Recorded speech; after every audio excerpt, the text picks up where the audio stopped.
بعض لوگ پوچھتے ہیں جناب کہ ہم نے ایک پیر صاحب کے ہمیں مرید ہو چکے ہیں، یہ ہم سے سوال کرتے ہیں، خط آتے ہیں، تو اب جناب ہمارا جی بھر گیا ہے، ہم ان سے مطمئن نہیں ہو سکے، وہ ہمارے دل کو مطمئن نہیں کر سکے، شور بڑا سنا تھا مگر اندر کچھ بھی نہیں نکلا،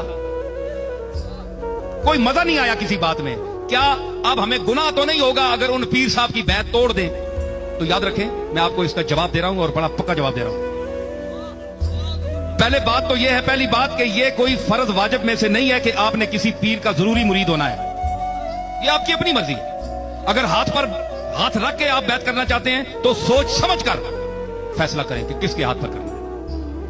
آج کل پتہ ہے بڑے بڑے لوگ ہیں، آج کل جس کو اللہ شہرت دیتا ہے، عزت دیتا ہے، اور یہ غرض مند پیروں کے ارد گرد جو لوگ ہوتے ہیں یہ بڑے ظالم قسم کے لوگ ہوتے ہیں، خود غرض ہوتے ہیں اکثریت۔ تو جب یہ عروج دیکھتے ہیں اور یہ سمجھتے ہیں کہ پیر صاحب نے ہمیں دینا بند کر دیا ہے، تو وہ یہ اسی پیر صاحب کے مخالف ہو کر غلط افواہیں اور ان کی کردار کشی شروع کر دیتے ہیں لوگوں کو ہٹانے کے لیے۔ تو اگر ایسے لوگوں کی باتوں میں آ کر آپ کی طبیعت اور بیعت میں خلل پڑنے لگے تو ایسی بیعت کرنے سے نہ کرنا بہتر ہے۔